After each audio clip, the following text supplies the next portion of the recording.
Hello, we're here to discuss Angie's formal evaluation that was requested by her classroom teacher at the end of last year.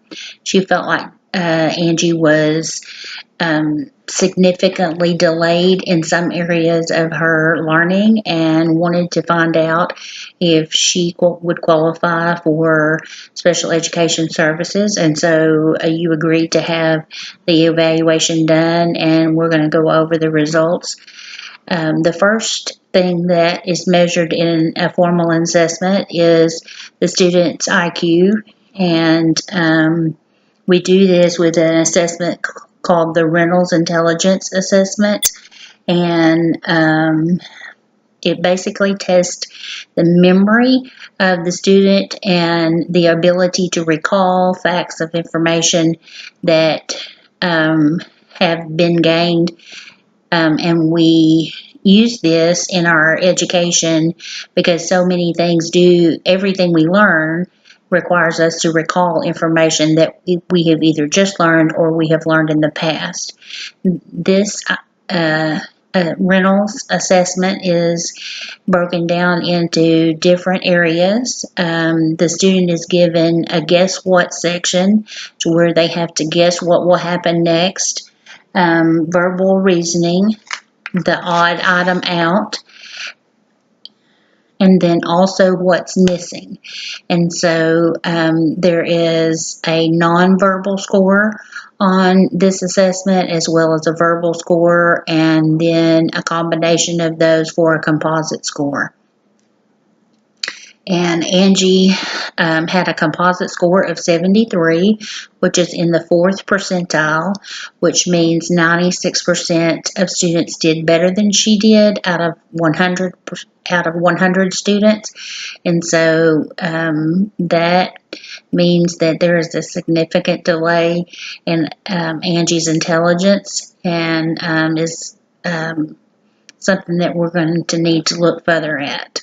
So when there is a formal assessment done, not only do they have to have their intelligence tested, their academic achievement has to be tested, and that is done through assessment.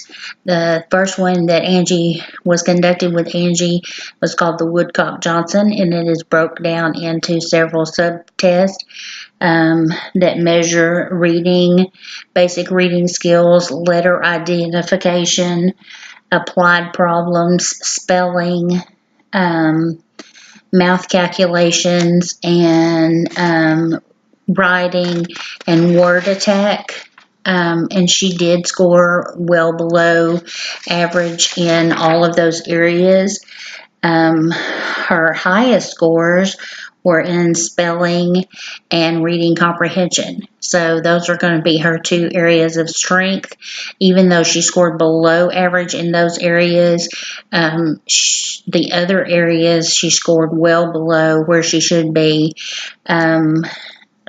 In basic reading skills, she scored a 63. Letter identification, she scored a 56. Whereas in spelling, she scored a 76. So that was one of her highest scores. And applied problems, which is where she has to take a math problem and apply the concepts that she knows. She scored a 43 in those. So we definitely have some work to do on academic achievement for Angie. In a formal assessment, they have to have 2 sources of academic achievement testing when they've scored in the range that she scored. So the assessor gave her the wide range achievement test, which measured word reading, spelling, and math computations. And she scored a 68 in spelling, again the highest score. Math computations was a 55, and word reading was a 61. But even though spelling was her highest score, it still fell into the well below average range on this in this category and on this assessment. Another thing that was looked at with Angie is her adaptive behavior. This is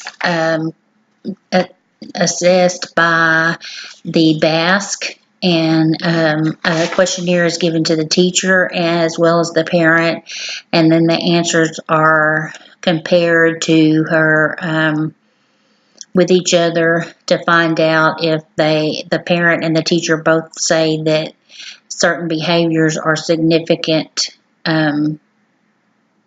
She's having certain significant issues with certain behaviors, both at school and at home. She scored significantly, clinically significant in the areas of leadership and functional communication. Angie is receiving speech services, so that should greatly improve her communication, as well as working on that in the classroom. And then in the category of study skills and adaptability, she scored at risk. So adaptability is when you have a steady change, when you have a change in the environment.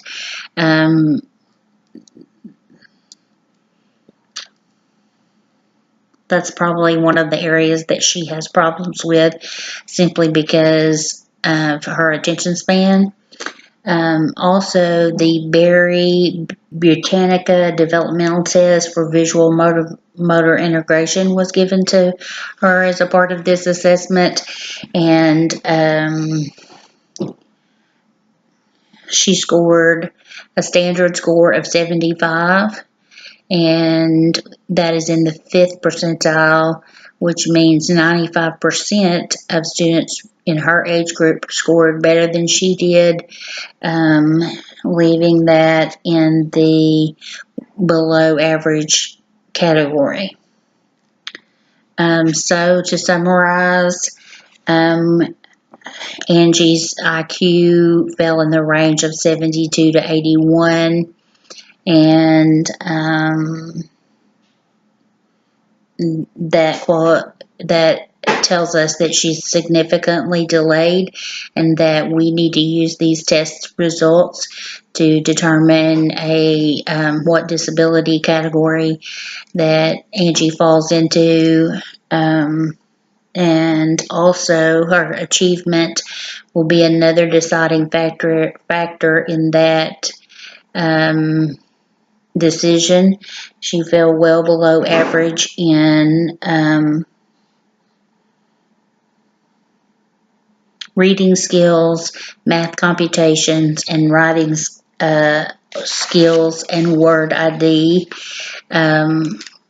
And so we have a decision to make about whether or not how we're going to qualify her and under what condition, under what disability condition. But this assessment does give us a lot to work on, and a lot of areas that Angie needs to pinpoint and have continued work on.